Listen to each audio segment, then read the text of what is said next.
Hi everyone, welcome to a new episode of Jennifer's Tale, My Life as a Crossdresser. I, of course, am Jennifer, and if you're new to Jennifer's Tale and watching this on YouTube, I hope you enjoy this video. I hope you check out my previous episodes.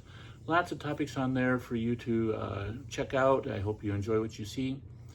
And for those of you who are listening, whether it be on iTunes or Spotify or wherever you found this podcast, make sure you check out your feed. There's plenty of other episodes of Jennifer's Tale, My Life as a Crossdresser, for you to check out, and I hope you do.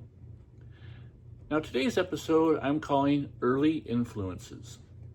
Now, I think those of you who are crossdressers and have been a crossdresser for ever since you were a little kid, I'm willing to bet there's probably things that you've seen on TV or in the movies that you've identified with, or you are kind of like, oh, that's something that I'm interested in, whether it be, a kid of the 70s watching Bosom Buddies with Tom Hanks and Peter Scolari and going, those guys are dressing up as women. That's something I think I would like to do.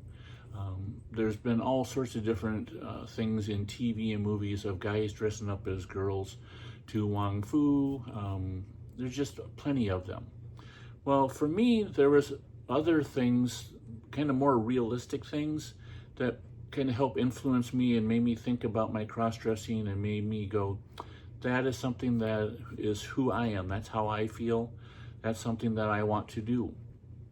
Well, part of it is I was already starting to cross-dress at that point in time. But for those of us who grew up in the 80s and 90s, back then, daytime talk shows were prevalent everywhere. You had your Phil Donahue, you had your Sally Jesse Raphael, you had your Geraldo, you had Maury Povich. There was all sorts of different ones.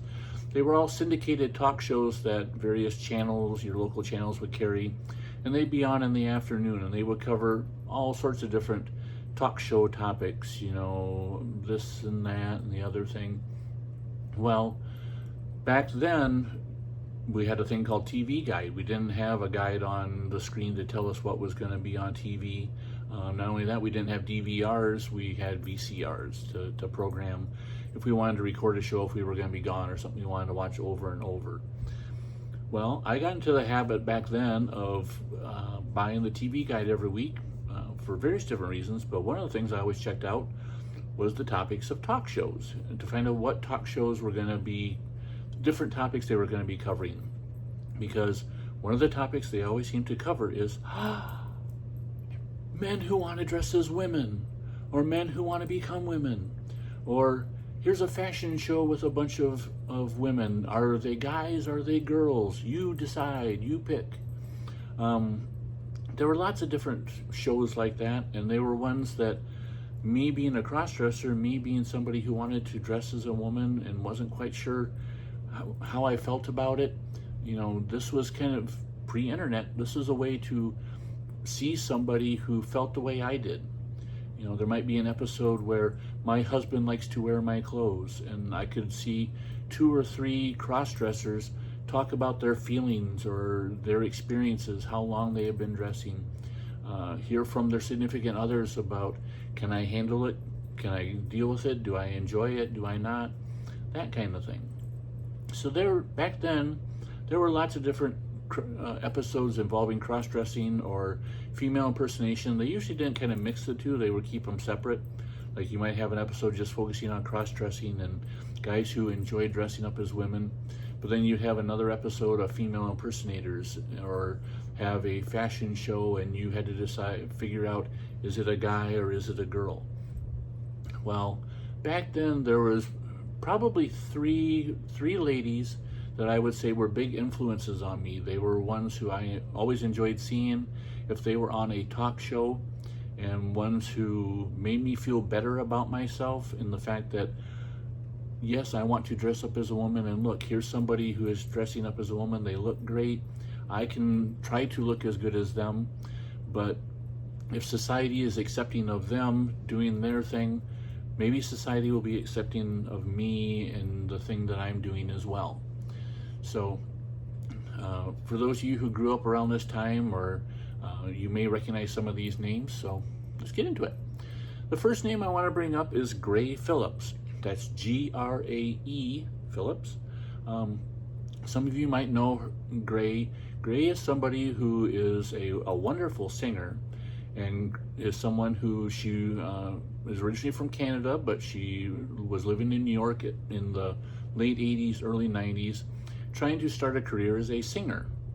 Well, Gray as a guy was trying to establish a career as a singer, but was having trouble getting gigs and getting jobs and getting work.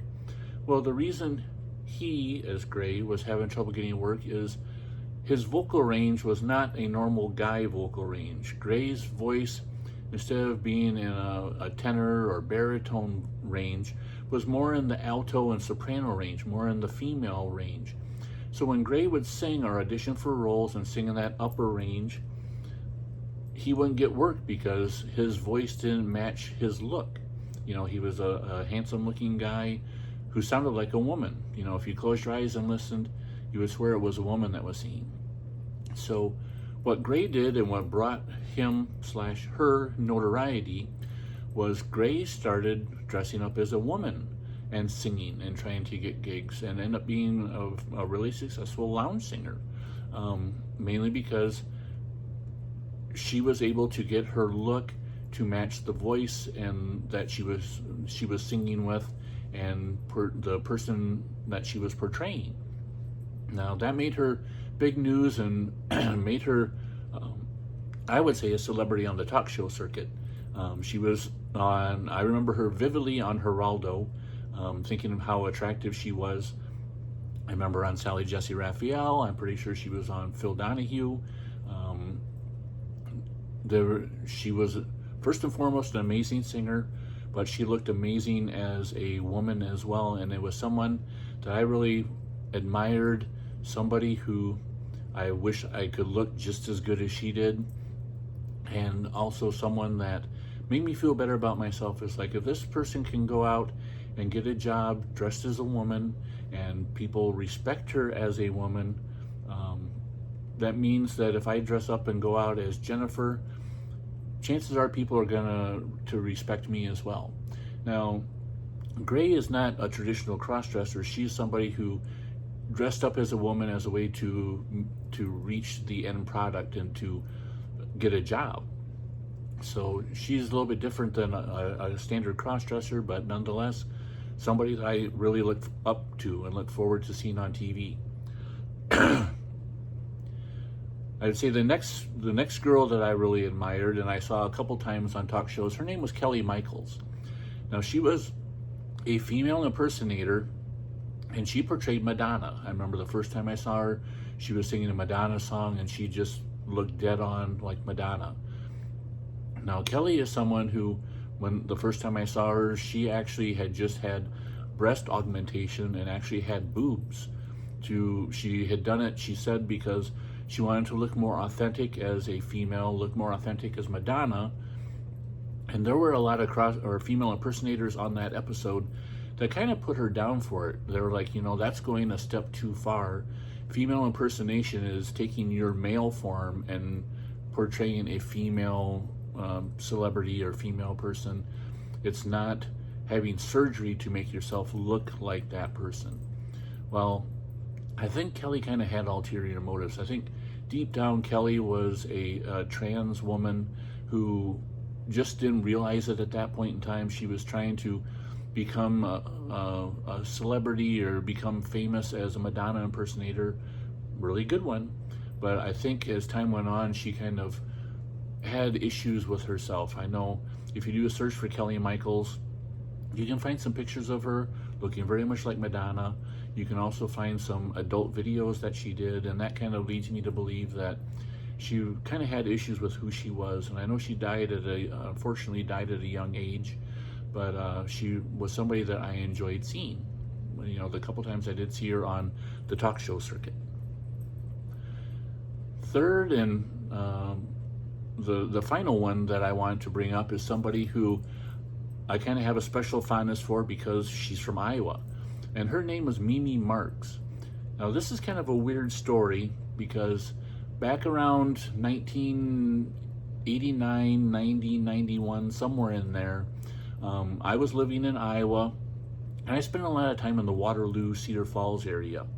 I used to go to a Walmart store there in Cedar Falls every week, just killing time, doing shopping, whatever have you. And I remember vividly one Halloween, it was actual Halloween day, I went to this Walmart and I was wandering around just kind of looking, and I came upon an aisle where somebody was working. And this somebody was a very beautiful, blonde, statuesque woman wearing a very short mini skirt with very sexy legs, and she just was amazing to look at. First of all, I was impressed by her beauty. Second of all, I had the sneaking feeling that it wasn't really a woman, that it was a guy in a Halloween costume. So I did a couple passes by. She was working in health and beauty, and just to try to see her, admire her. Sounds kind of stalkerish, but trust me, it wasn't. I had this sense that it was actually a guy dressed up as a woman, and me being a cross-dresser, I almost wanted to say, "Excuse me, are you?" Because I am, and maybe we can relate, but I didn't. I kind of kept on going, but I'm pretty sure I have this memory of seeing her name tag and it said Mimi on it.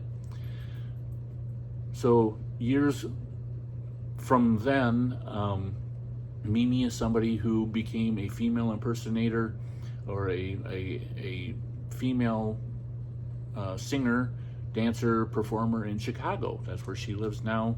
She is somebody who has had, she is trans. I don't know how far along her surgery she ever went, but she is somebody who's very beautiful. I found out from a friend of mine that she was originally a guy. She originally went to school in Cedar Falls, and a friend of mine actually was in the same class as her. He knew her when she was a guy, and it was just somebody who I had seen firsthand, and I know this was somebody before she started her career that I had seen. And if there's any girls out there who happen to know Mimi Marks, I've tried to get in contact just to find out if she did work at the Walmart in Cedar Falls, Iowa back then. I'd be willing to bet $100 that was her. So she is somebody who, after that, I did see on TV on some talk shows about female impersonation, and I always had kind of a special place in my heart for her, because she was in the same area as me. She grew up in the same area as me, and there you go. Those are three women who are cross-dressers / impersonators / women who helped me realize that the cross-dressing that I enjoyed doing, that I wanted to do, shouldn't be something I should be ashamed of or afraid of, because there were plenty of other people out there who were doing the same thing, being successful, having society, think it's okay. And there you go. There's another episode of Jennifer's Tale. I hope you enjoyed what you heard. I would love to hear any feedback from you. And until next time, this is Jennifer saying bye-bye, hugs and kisses.